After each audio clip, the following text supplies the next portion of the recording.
Let's fight बयानबाजी। Unnao gangrape मामले में पूर्व विधायक कुलदीप सिंह सेंगर को दिल्ली हाईकोर्ट से जमानत मिलने पर उत्तर प्रदेश के मंत्री दयाशंकर सिंह का बयान सामने आया है। दयाशंकर सिंह ने कहा कि न्यायपालिका ने सही फैसला लिया है। उन्होंने कहा कि सेंगर को जमानत थोड़ी देर से मिली, लेकिन ये स्वागत योग्य निर्णय है।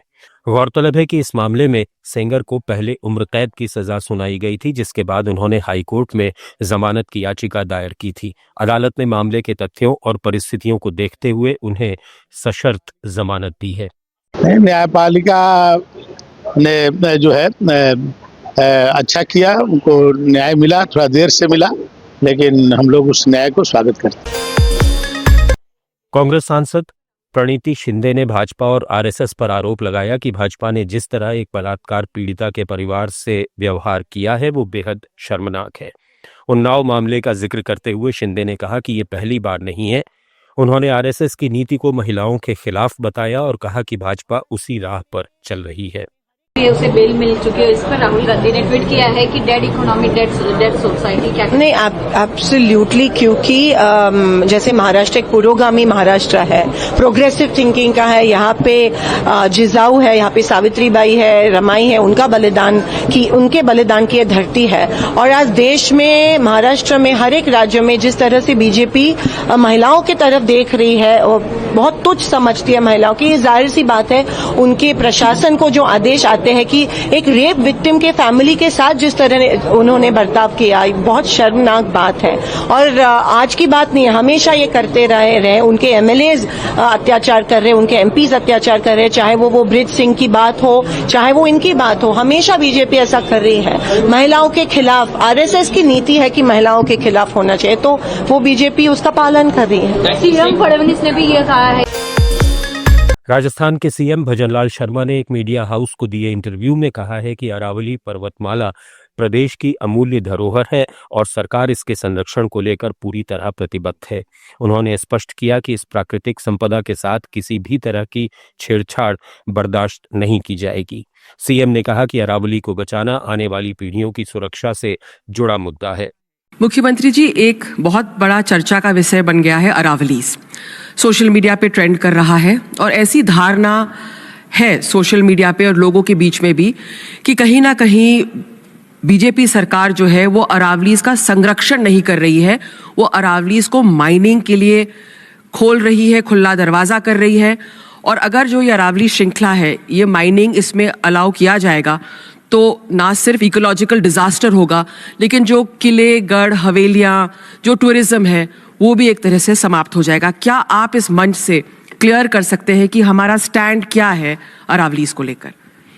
देखिए, वैसे तो मैंने मेरा स्टैंड बिल्कुल क्लियर किया हुआ है, लेकिन मैं आपको एक बात बताना चाहता हूं। कर्नाटक के उप मुख्यमंत्री डीके शिवकुमार ने पुलिस आयुक्त से मुलाकात की। उन्होंने स्पष्ट किया कि इस बैठक में किसी भी तरह की राजनीतिक चर्चा नहीं हुई। शिवकुमार ने कहा कि वे मनरेगा योजना के सफल क्रियान्वयन को लेकर पूरी तरह आश्वस्त हैं और दावा किया कि इस कार्यक्रम को भाजपा शासित राज्य भी इस तरह से लागू नहीं कर सकते। उप मुख्यमंत्री शिवकुमार ने यह भी बताया कि फिलहाल उनके दिल्ली जाने की कोई योजना नहीं है। Today I met the CP. I have not discussed any politics with him. It is only purely because day after tomorrow important working committee meeting is there on this Manrega. The name of Gandhiji has been changed, number one. Number two, the work which has been, it was 90-10. How can they are trying to kill this program by making 60-40. No states can afford, even the BJP states, I can take a bet, even the BJP state can't implement this program. It is the central sponsored scheme. They should have done it. See, all the farmers, even including, they can work in their own lands and claim as wages. This is a great concept which was being given under the leadership of Srimati Sonia Gandhi and Manmohan Singh ji. I think next 3rd or 2nd of February it will be 20 years and we have to fight. We are planning. I think as for the party president, I will plan a very big moment of this. All Panchayat member and Narega workers have to join together, fight for see that this is be restored back and we should protect the rural development. So will you be visiting Delhi anytime? I don't have any plans to visit Delhi. Only if they call me, I'll go. If any work is there, I will go. I am an often visitor to my national capital. So Chitradurga incident. Chitradurga is sorry. I think already my people, the government officials have been on the job. My district minister also, we guided him to see that immediately it got in it.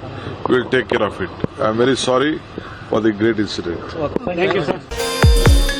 पश्चिम बंगाल के राज्यपाल CV आनंद बोस ने भविष्य की पीढ़ी के प्रति अपनी चिंता जाहिर की है। उन्होंने कहा कि बंगाल और पूरे भारत को ये समझना चाहिए कि हम अपने बच्चों के लिए कैसी विरासत छोड़कर जा रहे हैं।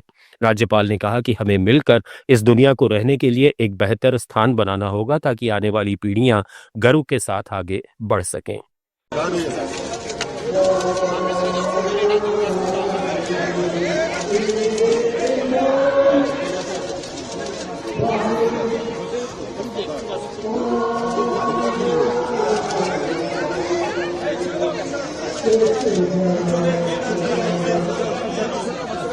দাদা বাচ্চাগুলো দাদা বাচ্চা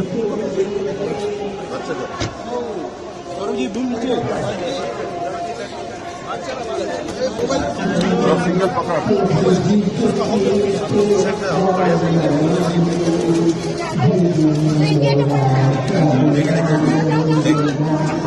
थोड़ा पीछे हाँ पीछे जी दादा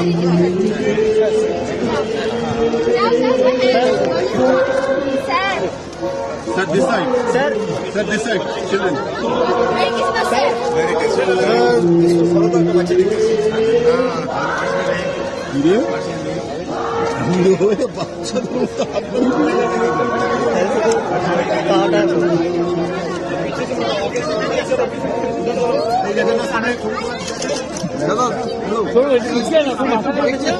ठीक है देखो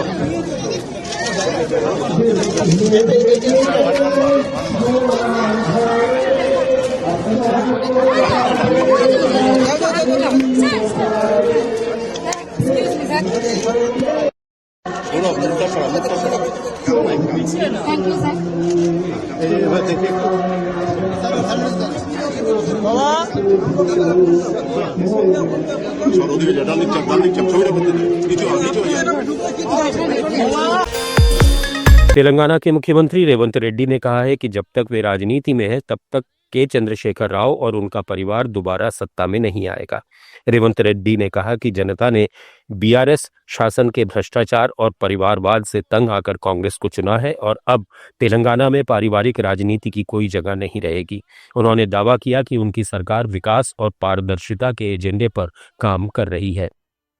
చంద్రశేఖర్ రావు గారు, తారక రామారావు గారు, హరీష్ రావు గారు, దయాకర్ రావు గారు, ఇట్లా చెప్పుకుంటూ పోతే వినోదరావు గారు, కుక్కట్పల్లి కృష్ణారావు గారు, రాసి పెట్టుకో 2029లో 2/3 మెజార్టీతోని ఈ రాష్ట్రంలో కాంగ్రెస్ ప్రభుత్వాన్ని ఏర్పాటు చేస్తా. ఇదే నా సవాల్. సాధనైతే కాసుకో బిడ్డ. ఈ రాజకీయం ఏందో నేను చూస్తా. నేను రాజకీయం చేసినంత కాలం ఈ కల్వకుంట చూసేటోళ్ళి తాలకుంట విషం లాంటి కేసీఆర్ కుటుంబాన్ని అధికారులకు రానివ్వను. ఇదే నా శపథం. ఇదే నా శపథం. వరంగల్ బిడ్డగా ఈ గడ్డ మీద నుంచి నేను శపథం చేస్తున్నా. నేను రాజకీయాలలో ఉన్నంతసేపు రాబోయే ఎన్నికల్లో కేసీఆర్ కుటుంబానికి అధికారం అనేది కళ. టీఆర్ఎస్ పార్టీ కేసీఆర్ చరిత్ర గతమే. మీ పార్టీకి మీకు భవిష్యత్తు లేదు. ఎవడైనా చర్చించుకుంటే పొద్దుపోయినప్పుడు మాట్లాడుకోవడానికి పనికొచ్చే చరిత్రని తప్ప భవిష్యత్తు తెలంగాణ రాష్ట్రానికి టీఆర్ఎస్ కేసీఆర్ గతమే. తెలంగాణ భవిష్యత్తు కాంగ్రెస్. ఈ గత చరిత్రతోని ఇలా పొందేదే లేదు. केंद्रीय मंत्री धर्मेंद्र प्रधान ने खेल भावना को और बढ़ावा देने की बात कही है। उन्होंने कहा कि पहले ये धारणा थी कि जो पढ़ाई में कमजोर होता है वही खेलता है, लेकिन नई राष्ट्रीय शिक्षा नीति ने इस सोच को बदल दिया है और खेल को शिक्षा का हिस्सा बना दिया है। आज माननीय प्रधानमंत्री जी ने संसद खेल महोत्सव की राष्ट्रीय समापन में उद्बोधन देते हुए देश के खिलाड़ियों को खेल की कोच में लगने वाले मित्रों को और खेल प्रेमियों को संदेश दिया कि खेल से कोई हारता नहीं, खेल में कोई हारता नहीं, खेल से सीखा जाए, कोई जीतता है नहीं तो कोई सीखता है। एक अच्छा परामर्श है। हमारी संबलपुर जिला भी खेल में एक अग्रणी जिला है। इसको आने वाले दिनों में इसकी खेल का स्पिरिट बढ़े, इंफ्रास्ट्रक्चर बढ़े, उसके लिए महत्व दिया जाता है। मेरे लिए अत्यंत सौभाग्य की बात है, शिक्षा डिपार्टमेंट खेल को एक पढ़ाई का विषय बना चुका है। पहले ये धारणा था जिसकी पढ़ाई नहीं होता है वही खेलता है, लेकिन खेल को ही पढ़ाई का हिस्सा राष्ट्रीय शिक्षा नीति ने बनवाया है। बच्चे आने वाले दिनों में अपने रुचि के हिसाब से खेले, उसी को पढ़ाई की मान्यता दिया जाएगा। ईरान के विदेश मंत्री अब्बास अरागची ने देश की आर्थिक परिस्थितियों को लेकर बयान दिया है। अरागची ने आरोप लगाया कि दुश्मन ईरान के खिलाफ नई साजिश रच रहा है और आर्थिक हालात को बिगाड़कर जनता में असंतोष फैलाने की कोशिश कर रहा है ताकि सरकार और व्यवस्था पर अंदरूनी दबाव बनाया जा सके। अरागची ने 12 दिवसीय युद्ध का जिक्र करते हुए कहा कि उस समय भी ईरानी जनता स्वदेशी मिसाइलों और सशस्त्र बलों के प्रतिरोध के बल पर देश ने संकट पार किया था।